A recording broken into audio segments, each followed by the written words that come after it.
Hello, class. So this is just a little video to get to know me.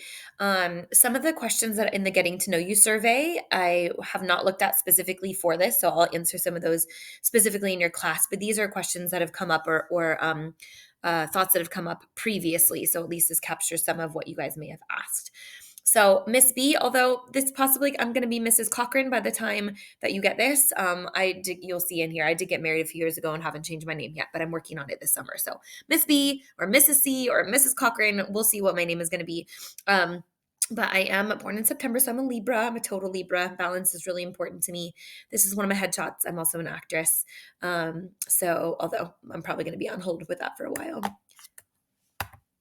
All right, so places I've been to Malawi, Nicaragua.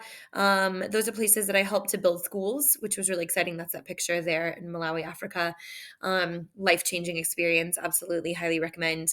But I've also traveled to Costa Rica, Mexico, Canada, Australia, St. Lucia, and Jamaica are a couple of my honeymoon locations. I got two. I got lucky. I'll explain why. I love to travel, want to do more. That's definitely in my future. And then I actually went to USC. I'm an absolute diehard USC fan. I have season tickets to the football games. I don't know how much I'll get to go this season, but I love, love, love that. I'm actually in the locker room there with one of my friends who's also an SC fan. If I ever did have a tattoo, it would be an SC tattoo. Things that I like to do, I love to talk to you guys just real life about like college and future and things like that because college isn't for everybody. But I do have personal insight on like what's worked for me and help make me successful, and that's something I do try to incorporate in some of my lessons. And then I got my master's in science education science education from CSUN. My undergrad was I have a BS in biology and a minor in theater from USC. And then in my free time, I do run a nonprofit theater company that's based out of the North Hollywood area. I also do community theater in other locations as well. Last year, I was the lead in Xanadu, which was amazing. I was on skates while pregnant and singing my face off, and it was a really good experience. I had someone even tell me that was better than some of the things he's seen on Broadway, so that was pretty amazing. I love the beach. I love running. I love sushi. My friends are super important to me, although many of them have moved away, so I don't get to see them as often. Hanging out with my husband. That's him right there. That's us in Hawaii. And then you'll see, and this is me doing, I was charity and sweet charity here. So theater is really important to me. And then hanging out with my beautiful daughter. She's actually my stepdaughter, and our little son. And then I have another bundle on the way. So these were our wedding shots, actually. So these are a couple years old, but that's my son and my stepdaughter. And some of you may recognize that face. That is Mr. Wonderful from Shark Tank, and he actually married us. So I'm a COVID bride, which means I did not actually get my real wedding. And because of that, I ended up winning a free honeymoon and a backyard ceremony. So he married us on Zoom during COVID. And so that was pretty cool. This is my cheapo dress. So this was not the dress I was going to wear for my wedding, but it's a long story. I can't remember no, I don't think I have it on here. I have some pictures of the other dress that I hope to still wear one day. But this was my cheapo one for like this backyard ceremony. So Mr. Wonderful married us and we got a free honeymoon out of it, which was pretty cool. Other things, I love blue. I love most music. You'll see that in class. I'll play a lot of whatever. Musicals are big for me, and also, just pop in general. I'm not a huge heavy metal fan. It just gives me headaches. But other than that, I'm pretty open to and sometimes I'll even take requests as well, as long as they're school appropriate requests. I love dolphins and I love pygmy marmosets. That's what you see there. He's so cute. You can't have them in America, but they're so cute. Little mini monkey. These are some of the shows I've been in. Some people asked about that. So this is when I was actually pregnant with my first son. I was about 3 or 4 months pregnant there. I was playing Hermia in Midsummer Night's Dream. And then a few months after he was born, I played a teenager in a musical as well. And then, like I said, Xanadu was a recent one. But my claims to fame, if you will, A Hero's Welcome was a CBS TV show that I was on, but nobody's ever seen it. It was kind of like a one and done thing. They turned it into supposed to be a pilot, and they turned it into a special. So it doesn't come up a lot. And then where people actually recognize me from, which is not even real acting, was How I Met Your Mother. I did background for a while, which is like when you're trying to get your SAG cards and like make it big and all that jazz. And it's a scene from episode one, or I don't remember what episode, but season one, where what is his name? Whatever Siegel goes to a club, and then I'm like wearing this hat and a red shirt, and he like takes the hat off me, and people always see me from that, be like, "Oh my god, I saw you in that show." So you can go back and probably see those on Netflix if you really want to. But here's just a few more pictures. This was from Sister Act. I got to play all kinds of characters in that, and then this was me graduating high school. I was a total like do it all, so I won some trophies and awards and things like that. So I'm in the middle there, and this is we called ourselves Gang Green because all of us actually have green eyes, which is so rare, and we actually still all communicate with each other. Those are my high school girls, and we still like regularly communicate with each other. We talk to each other every day. We have like a Marco Polo app that we use. This is my son. This was a long time ago. And I love to show this picture because this is like the Facebook, the social media post, when in reality, a lot of times it's like this.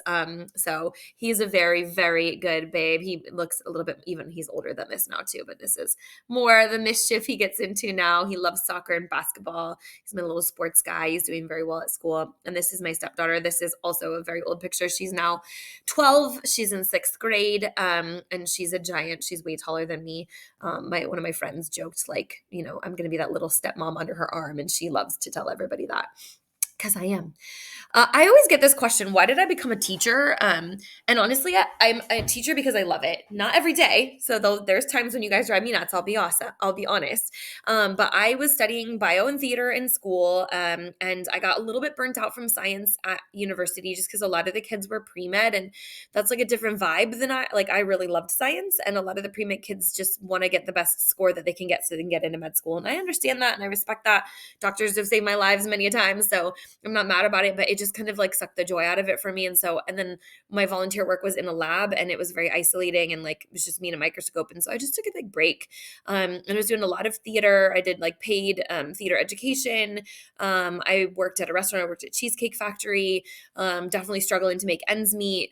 And then also when I was teaching the theater stuff, I would like pause and like teach science, like, oh, this is this kind of lizard, or like, oh, that's this kind of hummingbird. And it's like, maybe I miss science. And so I thought, well, what would that look like now? Like, what would I want to do that? I love teaching the theater, but like, maybe I don't love teaching the theater part of it. Maybe it's just the teaching part.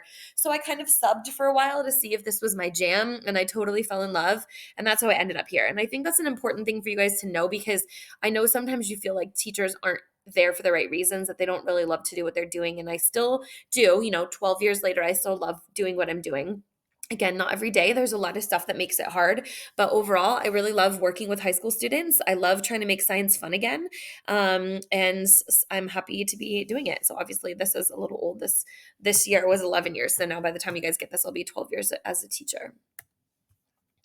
Other things. So I was a total do it all for you dolly. I did 3 sports. So swimming, soccer, and track were my high school sports, but cheerleading I did in elementary and middle, and then softball I did from like 6 to 16. I love softball.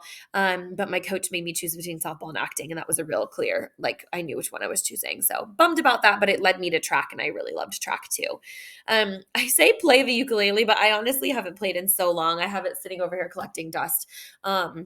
I did a lot in high school. I was like in, 7 different clubs and blah, blah, blah, like all the things. And that was not because I was trying to get it on my resume. I just was that person. And I do think it helped me to get into school, but it was because it was genuine. So, and I'll talk a lot about that. Like if you have college goals, the last thing you want to do is start some club when you're a senior and call yourself president, because they see right through that.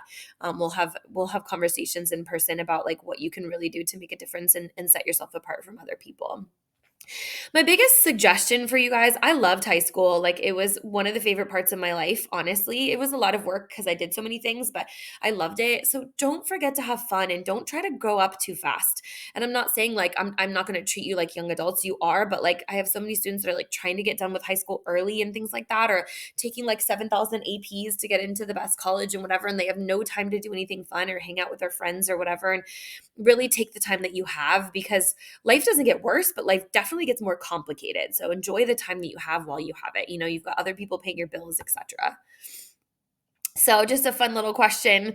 Who do you guys think my son looks more like? So one of us, obviously she is not my biological daughter, although I think she still looks like me.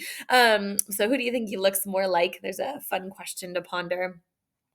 And then how much do you think I paid for my dress? So I usually do this as a pair deck, and I have you three choices. I only paid $99 for that dress because it was like my backup dress. There's no way I was going to spend a ton of money on it. All right, so how does my class work? We will have all kinds of things: assignments, quizzes, tests, projects, labs.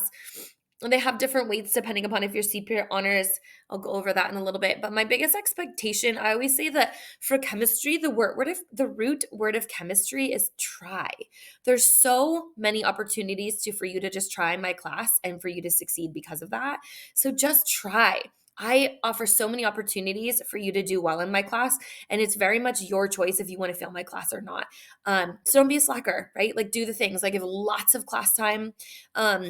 In terms of like, this is always like a question. I don't really give homework. You will have homework if you choose not to do your work in class. If you are off task, if you're gossiping all the time, I have no problem with talking in class while you're doing work. In fact, I encourage it. Like I'm one of those like, hey, did you get 50 joules on the first, on question one? Check your answers with others. Obviously, you don't want to copy each other, but check your answers gives you confidence. Asking each other for help gives you confidence. And I'm all about that.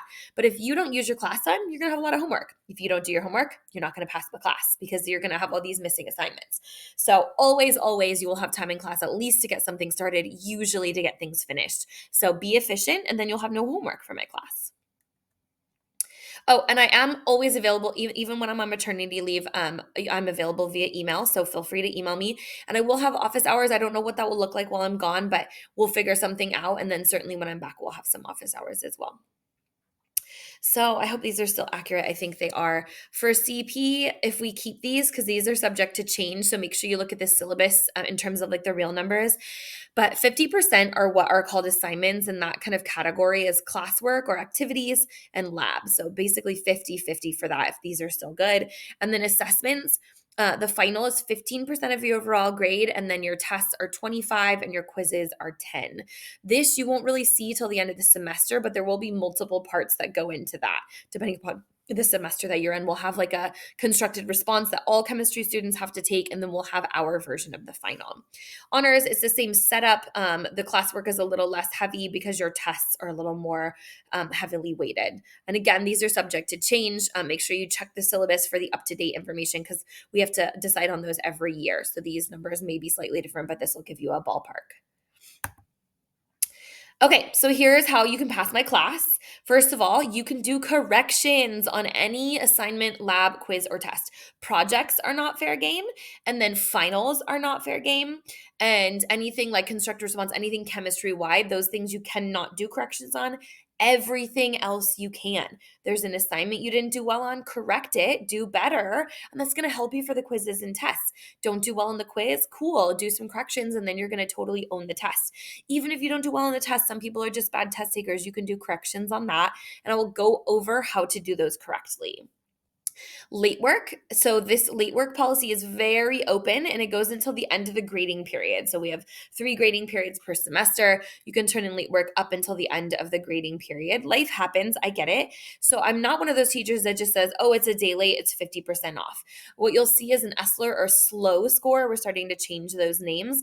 So every assignment will have an assignment grade and a slow grade. And the slow grade is, did you turn it in on time? Was it completed, etc. And I'll break that down in the next slide, in a future slide. Honestly, corrections are grade changers. It's the difference between you passing and not passing. It's the difference between an A and a B. So do it. Why are you going to do it? You're going to do it for a better grade. I do it because I know that you gain knowledge when you do it. Even if you accidentally gain knowledge, you gain knowledge when you do it. And that's what I want. So you get the better grade. I get the gain of knowledge. It's a win-win for both of us. Okay, so all my labs and assignments, or most of my labs or assignments, are on this 12.5 scale, and I'll show you what that looks like. And this is a big reason to help you, and I'll have this poster on my classroom so you can like see what percentage that equates to.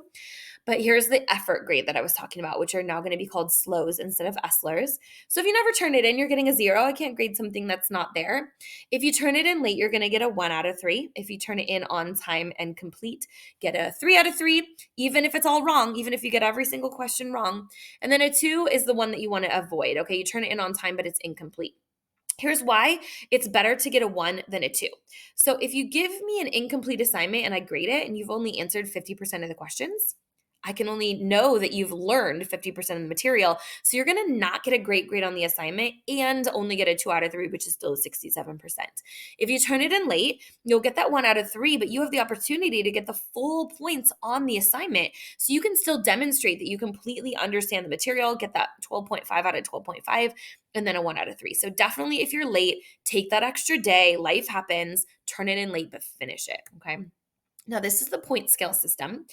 And here's the idea here. So, the lowest grade that you can get on an assignment or a lab, if you do it, is a 7. Here's the reason 59% is still technically an F. I see that you don't understand the material, and that's just something that we're going to need to go over again. But if I give you a 20, because that's how many questions you got right or whatever, you're never going to be able to get back from that grade to a better grade if you do corrections. So that's why the lowest score you can get is a 7. And then you can work your way up from there if you do corrections. This allows you to not have grade killers. Now, again, this point scale system is for labs and assignments. This is not true for tests. Tests are where you're supposed to demonstrate knowledge. So if you get a 20% on a test, you get a 20% on a test, and you can still get points back.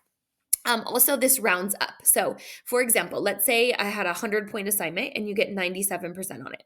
You understand the material. If you're getting a 97% out of 100, you get it. You just probably made a few like typos or whatever. So I'm going to put that in as a 12.5 out of 12.5, even though it's going to say 97% on your paper, maybe you're going to get it as 100% on your grading. And so it's rounding up always for these. So if you have any questions, you can email me, or if I'm there, talk to me in person, and I hope this helped.